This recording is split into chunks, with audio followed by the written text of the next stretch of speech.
Excuse me. So I booked a tour the other day to go see the Ivory Bill. Oh, you did?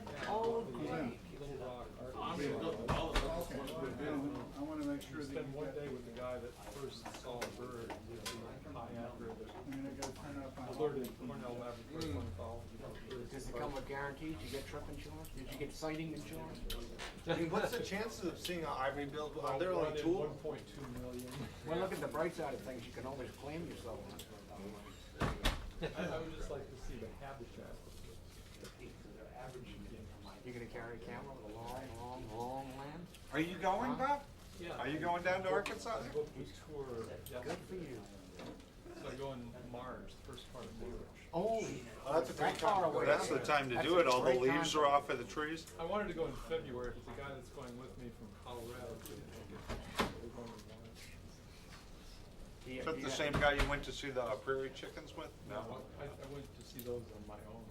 You're gonna carry a woodpecker call with you? We're not allowed to use the kind of call You're kidding. recordings to draw them in because Cornell Laboratory Ornithology has these autonomous recording devices all through the woods and they're trying to You don't wanna confuse them, right? That's good. Kinda got Sandra and Hendrick trying to figure which way to go.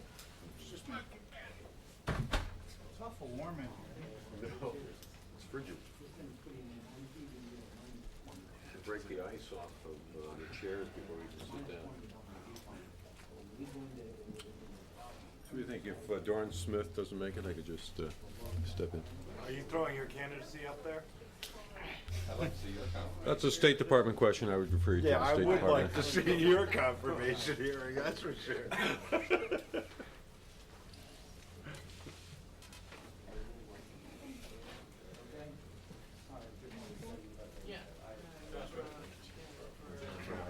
Speaking of referring to that, Pentagon was made a call.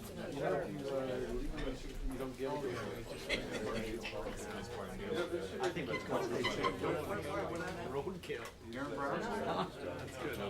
Here's the thing about TV, is that they Here somewhere. I mentioned it for somebody else. The guy is. I mean, it's just how it works in television.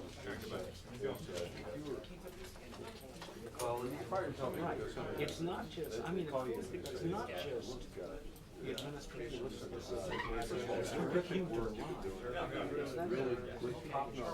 I mean, he can't even sound like he's not Really lying. terrific. You know, he just can't. I think we're going to go a little different direction. You've been there a while. So we're, yeah, well, you know, nobody stays on it forever. No kidding.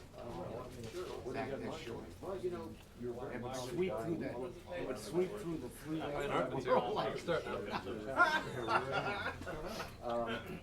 So, you know, I think maybe you should look elsewhere. And then you say, hey, okay, well, what do you, what kind of time frame is that? And they say, well, you know, no hurry.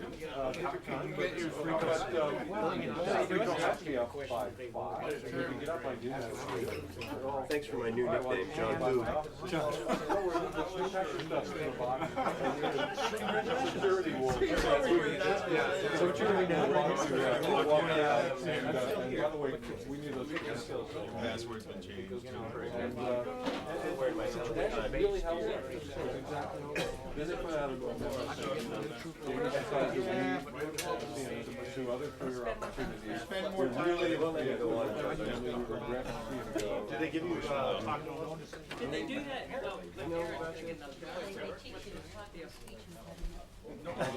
They say last year. because we did training program just for us. I did that for the speech. Definite time. They reach out to me, You know, It's like it's like a Britney Spears trainer. Anderson shows you that are still Oh my God, Jesus, you're going to be on the air. I thought the new NPR allowed access. Confirmed it, but apparently didn't prove it. Hold it here. Sick of answering that question? I always figured you were going to have the money because like their voices are, you know, that much. You're here today, that's how we got it. Sylvia Jones. You know, they can just check the What's that? No, it's the problem is every time you try your problem or a different one, you start thinking you can find it. Well, That's how you're gonna find cancer out. AOL guy, remember? About a year and a half ago, they just tried to walk on his door.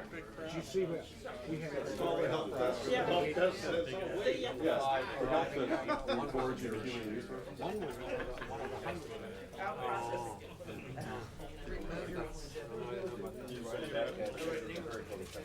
Yeah, totally.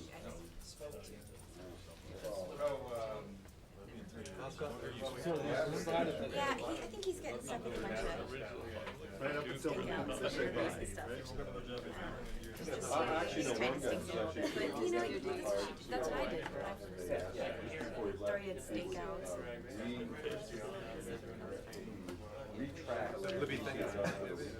I don't think he got stuck with that. I think it was like a 5 a.m. call. So I think he was helping with Virginia governor's spot. Right. Which is good. There's no limit to it. So I should remind everybody about cell phones, pagers, Blackberries, cameras, speakers, space heaters. Has the cell phone ever gone off? Space heaters, did you say? I'm sorry? Space heaters, is that what you said? Are any of those available? Oh, yeah, but you can't turn them on. You can't turn them on. You just gotta hug Just it. look at them. You get Each show electric is its own blanket. executive. Sarah Brown called me and signed it. Somewhat, to an extent. How the kids do it, how we. I mean, Well, your imprint on the show is through yours. I'm too old. They did what you have to do executive.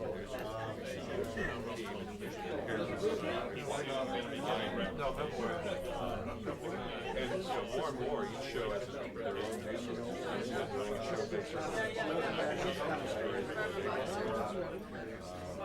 We get the it's not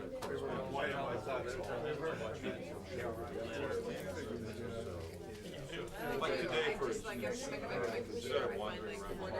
Started with no actual recollection of me, but then Basically, back to like that building time period. like I started writing, you know, like I read a 300 word piece. Stuff. Two shows in this presentation. So I'll ask you. Reverse psychotic. And then I have like a website out to somebody that I meant to.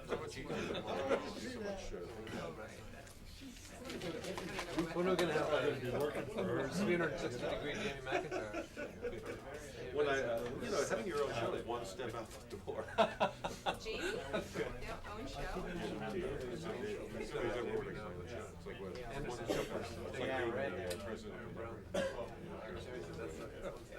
Or being like chairman of the Joint Chiefs, it's a dead end job. Did you, hey, Jamie, did you read the story in the Times this morning about that whole thing about, in the business section about Anderson Cooper? Oh, yeah. And Aaron Grant? I didn't read the Times. Actually, Cooper and Aaron Grant having a fight. Anderson kills the Yeah, really? That's made for CNN. As near as I can tell, Aaron Brown was let go because he's not innocent. Basically, what was the charge? You're not innocent, Cooper. Who was the general? I really don't You need to interview that guy more and stroke him. I used to love him when he was on at 2 in the morning. Blu-ray. He was at the dinner last night. He always do the. Yeah, it was a lot of like, but it works better at 2 in the morning. When he's like, I want to stop you here and ask you about it. but you know, it works when you're like, I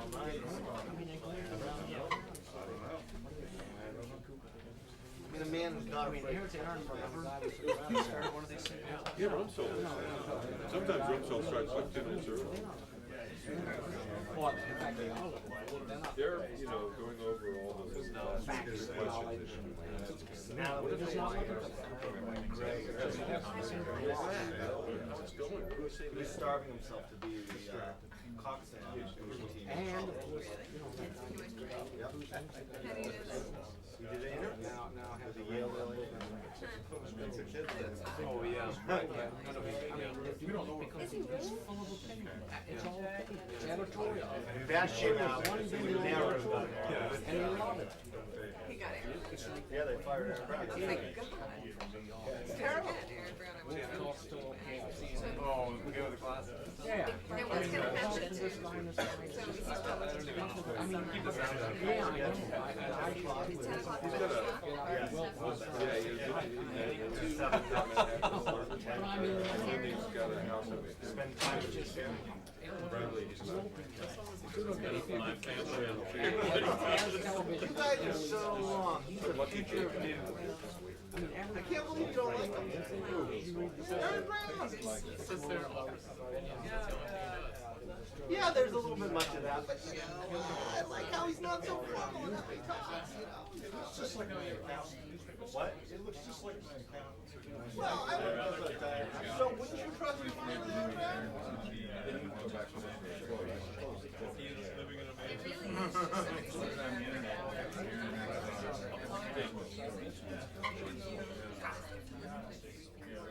I'm not gonna have anything to say. I guess only a bad. I think we're talking about. I like when they do it on. See, I think C-SPAN would be it's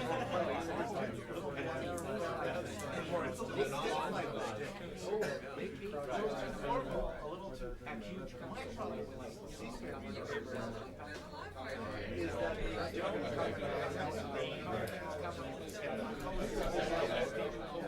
never break their Let's start somewhere. Right, it wasn't.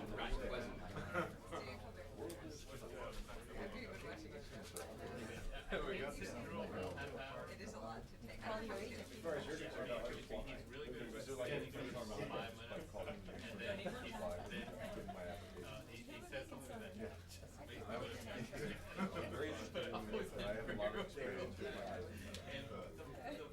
I heard about this on your online job post. And what are those person? Large monitors that have internet connection. Now we're going to someone else's. Here's let's see what Bob Burns is reporting. Hey, here's what they left us to do. Right. That's why they're expanding it into private. That's what our story said. But let's say about multiple screens. It's a hot thing. I don't like it. Right? I know a lot of people, but they Blue Dog was good. Just too much going on. Blue Dog knew he was going to be fun. You know what that show? He said, I'm going to be fun. It's all right. And that was And he got his, yeah, he got his budget. I've never really understood why he was such a great on his show. Where he was two subjects, but he put together a good show. But I mean, when you Outsourcing America when you see and him taking immigration, somebody like protecting jobs going out. who is American coming in, Aaron Brown. And his response was something like, what return? He said, his response is, let's turn part of the United States into a Keep that in mind. They're looking at the flag. They're looking at the flag. And we keep the jobs. You know. Yeah, we have to get over the depth of God. It seemed like it was for a moment there because it was very. Speaking of gravitas. Speaking of gravitas, General Conway. Good afternoon. It's good to see everybody. We'll take a few questions as soon as General Conway, who has 1 or 2 points he'd like to make. Yes. And we'll go from there. Thank you, Larry, and good afternoon, folks. In Iraq, we continue to make substantial progress in organizing, training, and equipping the Iraqi security forces. They continue to grow in capability and confidence. There are more than 210,000 members in the Iraqi security forces that have been trained and equipped now. That represents over 90 Iraqi police and army battalions in the fight. 1 division headquarters, 4 brigades, and 24 battalions actually own battle space. In October, Iraqi security forces independently conducted 35% of the major operations throughout the country. And yesterday, the Iraqi 9th Army Division personnel prepared for offload of 77 T-72 tanks that had been reconditioned in Hungary and sold to the Iraqi government. Over in Pakistan, a different kind of operation is ongoing. There are currently 933 U.S. military personnel and 24 helicopters supporting relief operations in Pakistan, with 9 additional CH-47s positioned at Bagram for deployment to Qasim Air Base when space there becomes available mid this month. To date, U.S. helicopters have completed 788 sorties, delivered 1,921 short tons of humanitarian relief, and transported 8,218 personnel.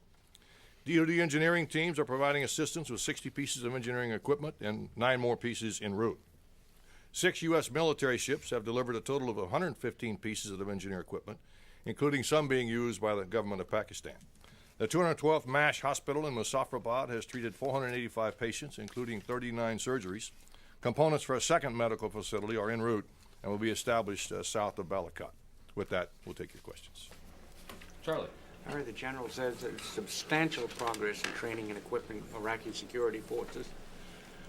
And of course, that is one of the bases for eventually being able to remove U.S. troops from Iraq, large numbers. The Secretary said this week that he expected recommendations soon from the theater on troop levels, on future troop levels. First, how many troops the United States now have in Iraq today, and when do you expect those recommendations on future troop levels? Charlie, right now we're just short of 160,000. That's sort of the baseline figure that we think we'll probably see on through the election period. There will be some ebb and flow of that because we have a number of turnovers taking place in the country. So there will be some variance of that over time, but we expect that'll continue on through the election 15 December. And that's, I think, in part the answer to your second question. That is our next major event on the calendar, if you will.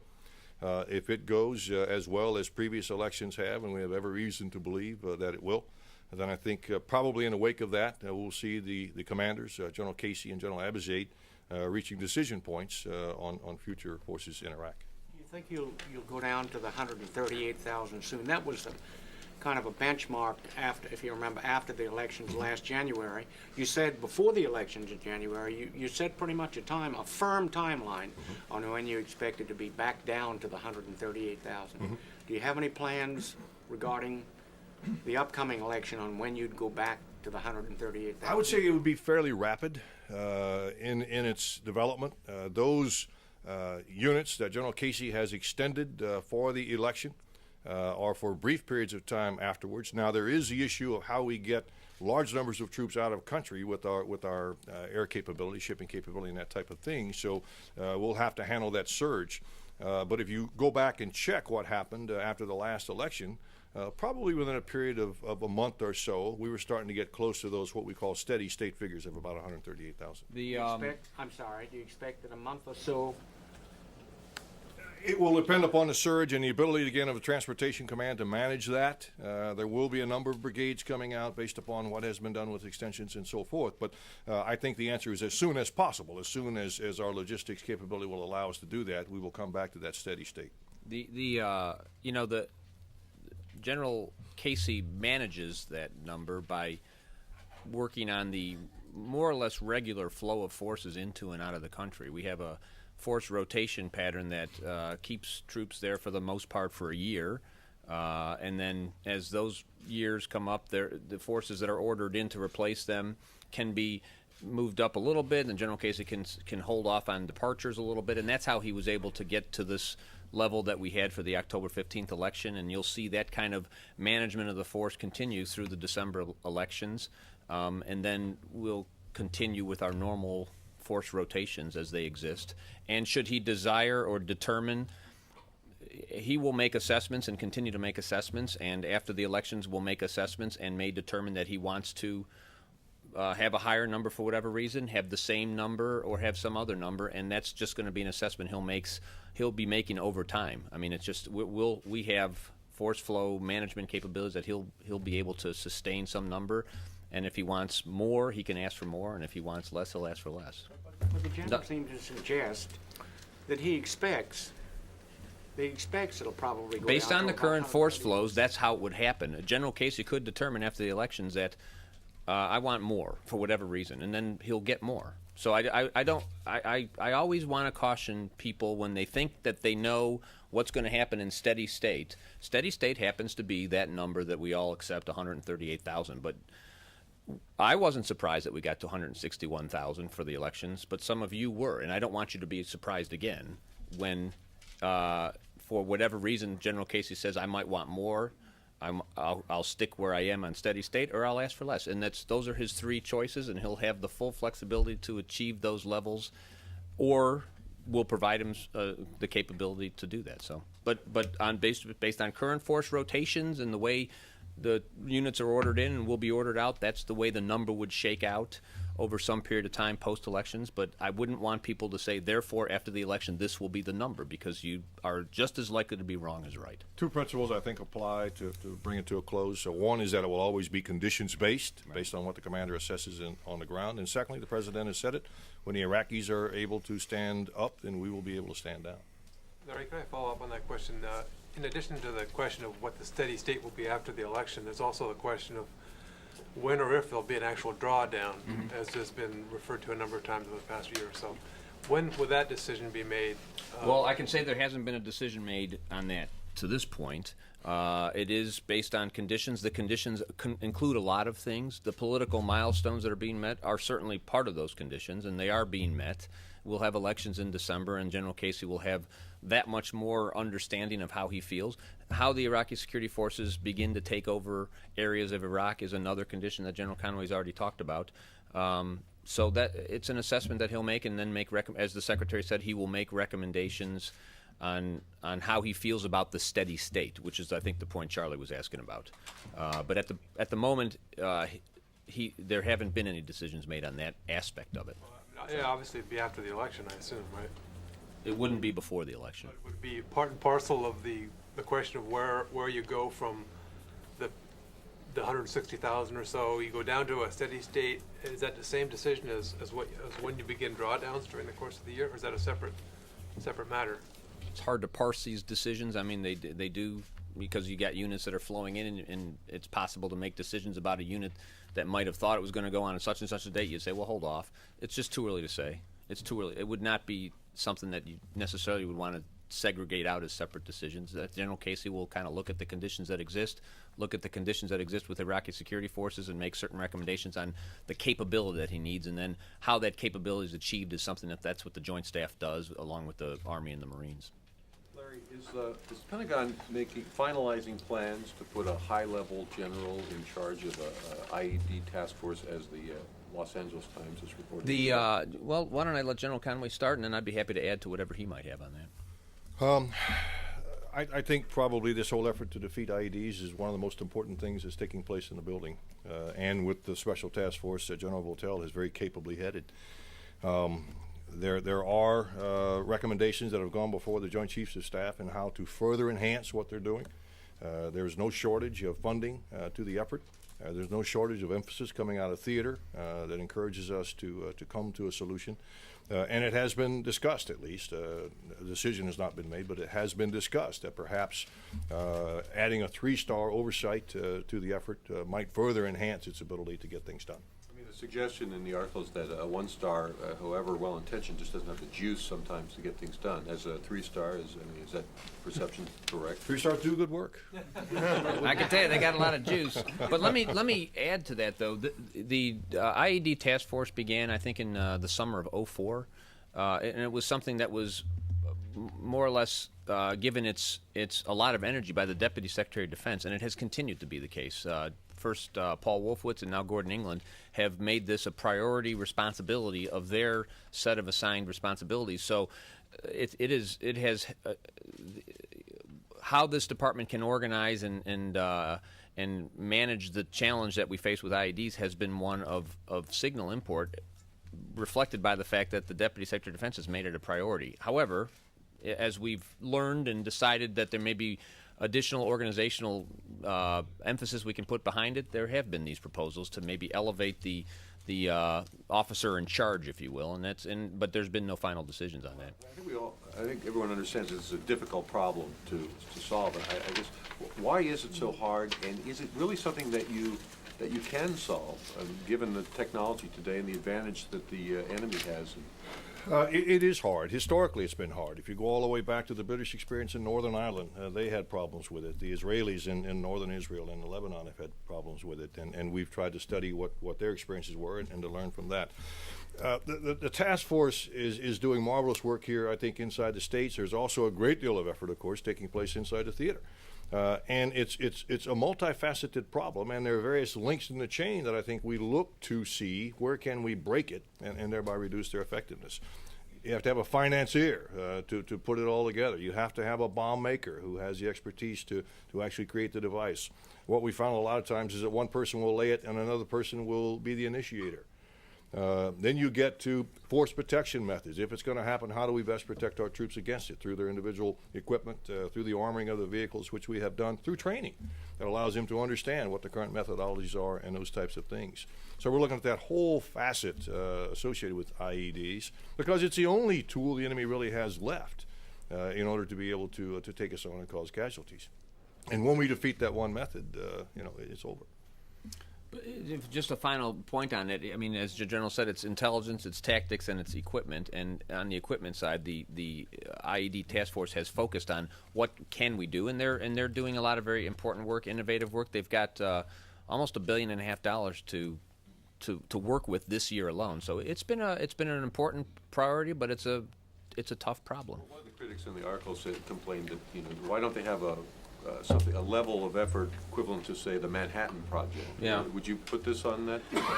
I would say what I've said. It's a challenge that we understand. That it's a tough challenge, and one that we have put a lot of institutional focus on, and let others characterize it. I personally don't like those kinds of characterizations because then it's in the eye of the beholder. What I'm just describing is the level of effort, and it's been substantial.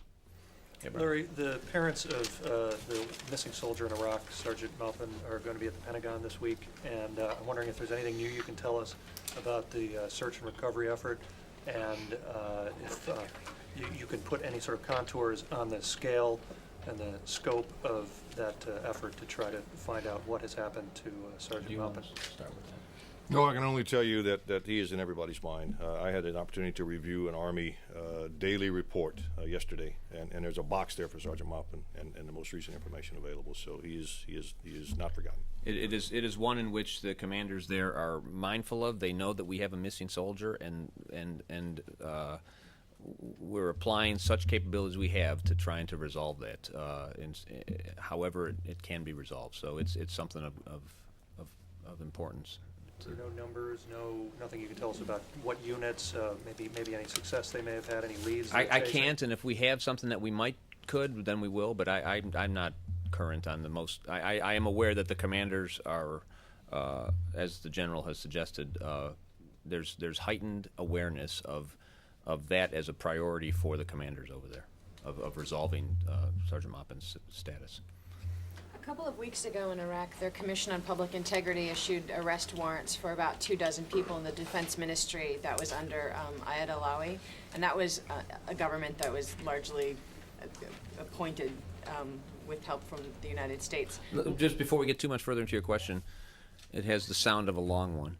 You said that the Defense Ministry under Ayad Alawi. I think you said that. Yeah. Is that correct? Yeah. Was he the defense minister? No. When he was president, or when he was prime minister. Okay, so okay, got you. So he wasn't. Lessons from Mr. Rumsfeld. No, aren't we all? Aren't we all? But you did say the MOD, Ayad Alawi. Not an elected leader. He was appointed by the United States. There have been 24 arrest warrants issued for people for fraud and corruption in the government that was under him.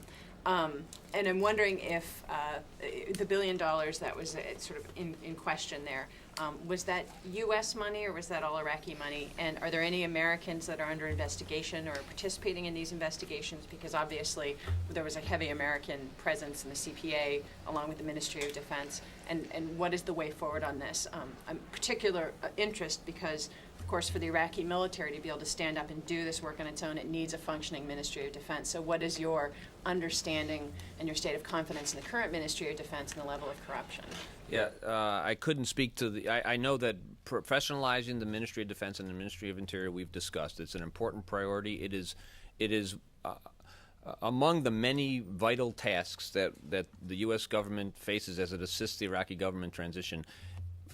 Developing a capable defense and interior ministry is right at the top of the list because we can develop a very effective and are well on our way to doing so. Develop a very effective Iraqi security force, but if there isn't the kind of civil support, civil service support, bureaucratic support for acquisitions, and all of the other things that go along with it, then you don't have a sustainment capability. That said, there has been no small amount of oversight as to how funds are being spent in Iraq. We had the CPA Inspector General, the Defense Finance and Accounting Service, or the Defense Contract Audit Agency, I should say, has spent an enormous amount of time looking at how appropriated funds are spent.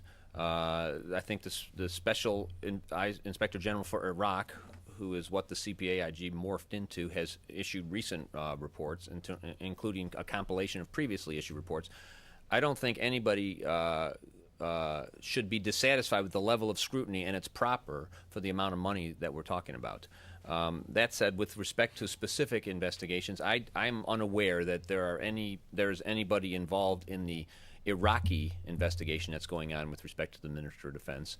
I know, because the Inspector General has talked about it, that there has been ongoing investigations of various allegations on the coalition side, and that's what his job is to do, and that's what he's doing. So your specific question about whether there's coalition or Americans involved in the Iraqi investigation, I simply don't know. And what about your confidence in the current government, or the government to follow on in corruption? Do you feel like this?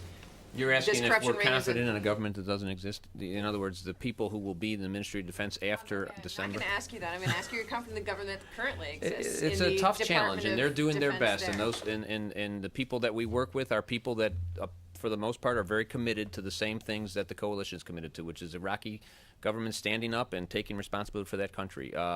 And when these kinds of unfortunate circumstances arise, they need to be fully investigated. And I've outlined for you the manifold capability that we have to investigate these things. Yep. Back to the IED task force. Are you, in addition to putting a 3-star in charge, are you also recommending that the task force itself be expanded, and are you considering making it multi-agency? I think the last point, it is. I mean, I think there is a lot of interagency activity. Certainly, it's a joint task force in the sense that every relevant component of this department's involved. But I think if there's more, I mean, expanding the reach into other areas of the government that might not have been involved is certainly something that is appropriate, and I don't know to what extent There's that's also part of some the physical recommendation. expansion, a few more personnel assigned, centers of excellence at testing facilities, those types of things. I'm hesitant to talk too much about it because it's not been briefed to the Secretary fully in order to have we slap the table. But again, the amount of work that's gone to date has been, at least within the department, very much a joint activity. I mean, it goes well beyond. It started out as an Army concern, and the Army then expanded into a joint. More people. Exists now. Has the existing task force, has it involved agencies outside of DoD? Do we know the answer to that, Brian? We can get that for you. I simply don't know the answer. Do you know, General? Yeah, we'll find out. When you say a few more people involved, how many are involved now in the IED? No, I don't have the exact figure of the size of General Tell's task force, Charlie. We can provide all this data. I'm sure it's gettable. We'll get it for you. Yeah. Larry, the John McCain's amendment on detainee interrogations is going to be debated by the House and Senate Appropriations Conference in the next couple of days, and he's likely going to introduce it next week when the Authorization Committee report hits the Senate floor. Mm-hmm. Can you restate or give us some insight into the policy objections that the Pentagon has for the amendment? And General Conway, are there military objections to it or reasons why the military would oppose the amendment? Your own guidelines seem to suggest, or the draft guidelines seem to suggest, that Geneva Convention protections are going to be elevated in your own guidelines. So it seems like it's the same thing you want to do here, but why the opposition? Well, it's first of all, the Pentagon does not speak on behalf of legislation. It's the administration that does, and the administration policy is that amendments of that nature that can lead to restrictions on our ability to act with agility and act with creativity, recognizing that everybody accepts the fundamental premise that detainees must be treated humanely, and that is the policy of the United States. But within that well-accepted standard, and it's a standard that has been promulgated throughout the force, to take one collection of interrogation methods and say this is the way detainees must be interrogated, and it now becomes a component of U.S. statute and code, suggests a certainty about how to manage detainees that the people who actually manage detainees don't necessarily share. What we learned in Guantanamo is that the detainees down there know what we do by virtue of interrogation manuals and procedures, and they are trained to resist. And so, again, our standard is humane treatment, and we have not found, in the multiple investigations into how we manage detainees, anybody that has concluded that anybody violated the humane treatment standard, except to the extent that people have violated U.S. Code of Military Justice and have been charged appropriately. That being said, the interrogators down there asked for and received some flexibility into the way that they were able to manage how they interrogate detainees. We briefed this exhaustively, as you know. So there's a perception that the kind of rigidity that comes with these kinds of amendments could restrict the president's flexibility in the global war on terror, and anything that restricts our ability to engage in this highly agile adversary is not desirable. That's the administration policy. You're drafting your own new Army guidelines, and they're elevating the Geneva Convention in the guidelines, according to the New York Times the other day, which I said is accurate. There have been no decisions. There's a very serious discussion going on inside this department about what's the best way to promulgate the next version of the field manual that is under review. There's been no decision, so newspaper reports aren't always conclusive in what they report. General Conway, can you give us some insight from the military perspective, the interrogator's perspective, on why they would object to this? No. Well, let me be very clear, though, Tony, because I don't want to put it is a statement of administration policy. It's not a statement of Pentagon policy. We are part of the administration, and therefore the Pentagon's position is that. But you feed the administration position. They don't come out of thin air. They come to you. I've given you a very good explanation of what the general concerns are about the philosophy of let's put down in statute final decisions as though they're final. They're not final. Isn't there a difference between what your position is and what the Joint Staff's? Isn't the Joint Staff No, more independent? we were asked I was asked a very specific question. What's the position on the Senator McCain's amendment? And I provided you the response. The administration has spoken on behalf of the amendment. But he asked specifically for General Conway's as a uniformed officer, and about the McCain amendment? Yeah, and all I'm doing is trying to caution that there is a statement of administration policy, and that is the policy of this administration. But isn't the Joint Staff supposed to be independent advice to the president, and so therefore could differ from your advice to the president? Or I don't offer advice, and neither does General Conway. The chairman of the Joint Chiefs of Staff does. Yeah, but they have JAGs in the Joint Chiefs that analyze this stuff. That's why I'm asking the general, what do your JAGs tell you about the... Gentlemen, let me simply say that when the policy is administered, we will train our interrogators accordingly. That's we depend on the people on the third deck for the most part to administrate that, and we'll comply with whatever. You said that detainees is evidence they know of what the field manual say and interrogations. The Army field manual is on the internet. The current Army field manual. Guantanamo get access to the. They are very well trained in our interrogation techniques. We know that as a matter of certain fact. We know that detainees that we have captured in this global war on terror are aware of how we interrogate according to our own field manuals. On detainees, the International Committee of the Red Cross has come out and said publicly today that it's been asking the administration or the US government for a long time, perhaps since 2003, regarding the whereabouts and circumstances of certain high-profile detainees to whom it doesn't have access. Has the ICRC asked the DoD specifically about detainees to which it doesn't have access, and what's DoD's? I've not seen their statement, so I wouldn't even want to speculate. I do know that the ICRC has access to DoD detention facilities, and they gain access to detainees that we're holding. I mean, I've not seen. You've asked a very precise thing, and I've not seen their statement, so I'm just giving you a general statement of policy. On policy, then, could you just nail it down? All DoD managed facilities have ICRC access. Is that correct? All of the areas where the DoD has detainees, the ICRC has access to, and that's been an ongoing activity that we've briefed exhaustively.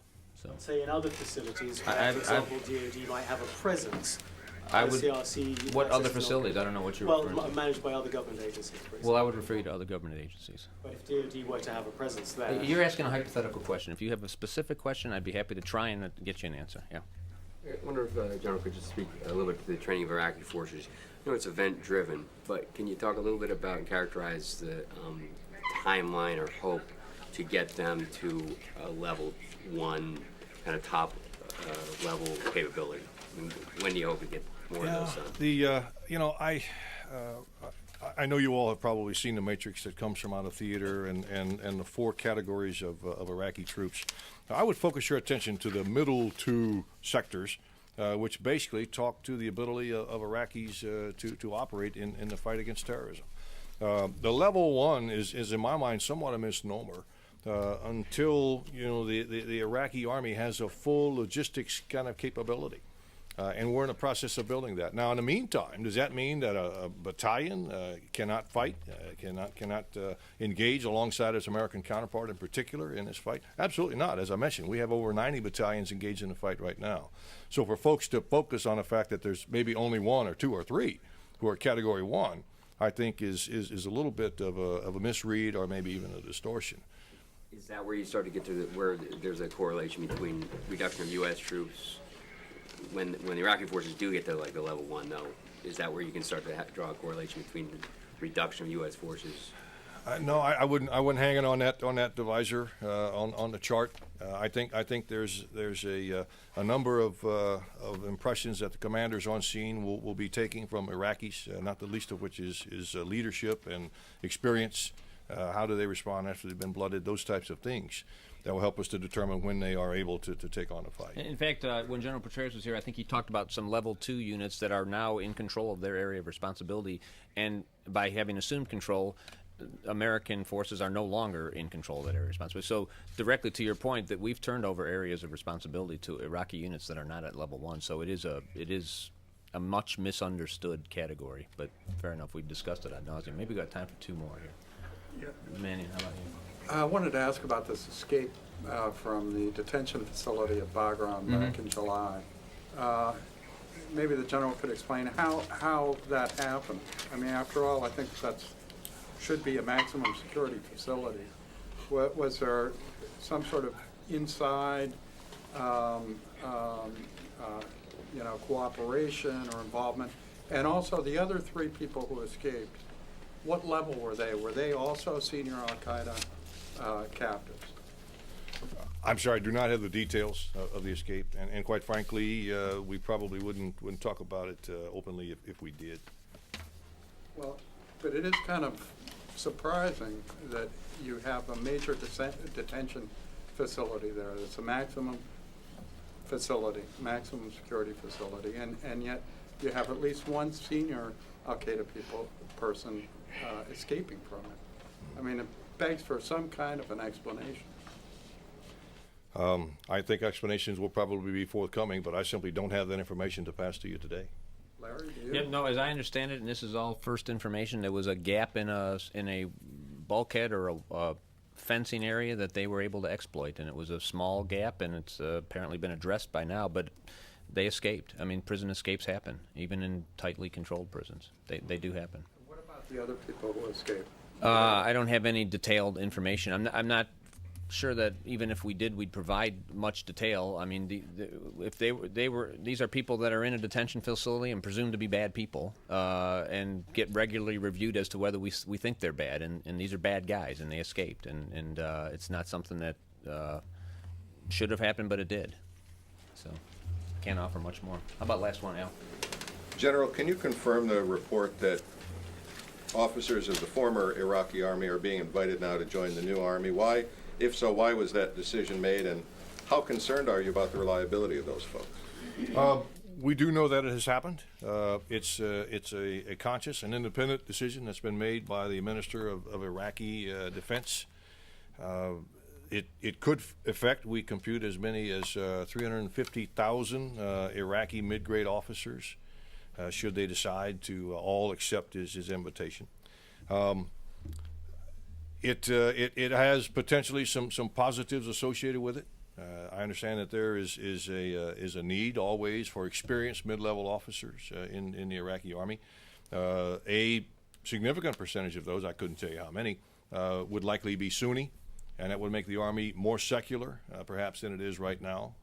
Would give that segment of the population greater engagement in the governmental process, and we think that's a positive thing. So at this point, we'll wait and see how many take the minister up on his offer to rejoin. Do you think it was a good decision to invite these guys back? Sounds like it. Well, my personal belief is that it's first of all, it's an Iraqi decision, but secondly, I think it probably is a good decision at this point. Let me ask the other side of the question then. Was it a mistake to disband the Army when that decision was made? How much did that maybe hurt the development of the Army and maybe help the insurgency? You know, we've gone around and around on it, Al. And people will be able to form their own conclusions. General Conway's free to offer his conclusion. He wasn't there. I wasn't. Actually, I was there. But I mean, people. Okay, we were both there. We got an opinion. But to say was it a mistake is people have their visions. You know, what did happen in large part is the Iraqi Army disbanded itself. In many cases, they left. But decisions were made then that seemed appropriate at the time, and now the Iraqi government is making decisions that seem appropriate to this point. And you know, at some point, the sort of who shot John gets a bit tedious, and it's a very important thing to decide. Here's where we are, and let's go forward. Having learned all the things we've learned, here's where we sit today. General Conway, you're free to offer. It is tedious. I think it's tedious for you guys, not so much. I think it's partly been reversed. You guys have a never-ending tolerance for tedium. It's been partly reversed. Sure. It's a mixed answer. Some people would tell you that there was no Iraqi Army at the time when it was dismissed. I mean, we saw large numbers of those soldiers going home, et cetera, et cetera. Now, there was concern that you could very quickly recreate the conditions which we had just disrupted if two senior people came back in. The Sunnis once again the Sunni leadership who had control started to regain control. On the other hand, the Iraqi Army was the most respected institution in Iraq. And so there is advantages to having that stability, that respect that the people inherently have for their army there to help them through what were some really tough times. So I think it's a mixed bag. I'll tell you, when Bremer announced it, he had the Iraqi, what became the core of the Iraqi Governing Council, and it represented the full range of the Iraqi cultural, social, political, and ethnic, religious strata. I mean, everybody was represented. You had Shia, you had senior Sunni, you had secular Sunni, you had Kurd. Every one of them, when Bremer talked to them and had them in and said, this is what we're thinking of doing, every one of them said it's the right decision and it needs to be more. That went to de-Baathification and the whole discussion about moving past what existed at the time. Now, each of those individuals is free to say, geez, I'd have done it differently, and I think it could have been done if you'd have done it this way and not that way. Fair enough. But the general view that this was a new beginning for Iraq and that the CPA authority was what it was in response to UN resolutions, that the CPA had the obligation to make decisions, and in the best knowledge that existed at the time, this is the decision that's going to be made. And we'll leave it to historians and to people like you that never... The Sunnis supported de-Baathification? I'm saying everybody had a view as to whether or not it should go this far or that far. That's what I'm saying, and I'm being very careful. Everybody is free to fly spec it, and they will, and they did. But the general conclusion, the general response he got when he announced it to all these leaders was, it's important. It has to happen. If I were you, I'd do it this way. If I were you, I'd only do it this way. But the general view that we need a new beginning in Iraq because there's very few of the institutions that aren't tainted by Saddam Hussein. So, you know, the historians and people like you can fly spec it forever. Just clarify one thing. We're out of time, Barbara. I'm sorry. Oh, I'd like you to May Thanks I a lot. clarify one thing? clarify. Oh, It's okay. a point of clarification. Oh, it's a point of clarification. What are the rules on that? You're You're a parliamentarian here. Point of clarification. You do. Because I think it's an interesting question about the IED task force. There's just Is this a clarification? It is, because I didn't quite understand. From this podium, from Baghdad, for months you have told us that IEDs are a very difficult problem, but yet that the military is doing everything it realistically can do to solve the IED problem. But now we're hearing today that the uniformed military, the Joint Chiefs of Staff, and perhaps General Conway can address this, is looking at a series of recommendations, we're hearing for the first time, to do something more. So apparently, the Joint Chiefs have come to some understanding or asked for recommendations, or somebody out there in the uniformed senior leadership is saying, wait a minute, there's more we can do about IEDs. Can you help either one of you, particularly you, General Conway, square it for us? Because we had been hearing all the way along, you're doing everything you realistically could do. Appears not to be the case. Well, I think it has been the case. I think General Votel has done a superlative job working this issue for quite some time. It started out as independent efforts. It was made into a joint effort to make sure that there was no wasted energy, no duplication of effort, that type of thing. And none of what is being done here is in any way, I think, decrementing the job that he and his task force has done. It's just that it remains the only thing that we haven't solved, I think, in terms of the enemy capability to operate against us. And every facet of what we can do is being thrown against it. So at some point, did the Joint Chiefs go back to the military? Did the Secretary come to the Joint Chiefs? Why is this now being addressed? Well, it's a continual re-examination, I think, of where we are and what else can we do. It's kind of an evolving situation, Bob. I mean, we learn things, and as we learn things, we apply that knowledge. It's, I think what we've said all along is it is a very tough challenge, and we're applying ourselves to that challenge as aggressively as we can. And as you learn more, you apply more of that knowledge. But it's not a static situation. And so to say that what we were doing today should be the same as what we were doing a year ago would suggest we hadn't learned anything. I mean, we've learned things, and as we learn things, we apply that knowledge, and as we apply that knowledge, by the way, the enemy's learning too, so he's changing what he does. So the IED problem that existed a year ago is a different IED problem than the IED problem that exists today. We've discussed that. There's only so much about that we want to discuss, but the fact is, it's an evolving challenge, and we're learning, and the enemy's learning, and as we continue to learn, we'll apply more knowledge to it. There's our clarification. We also had, I guess somebody said 140 people is assigned to the IED task force. That's just a matter of fact, civilian and military. Thanks a lot, folks.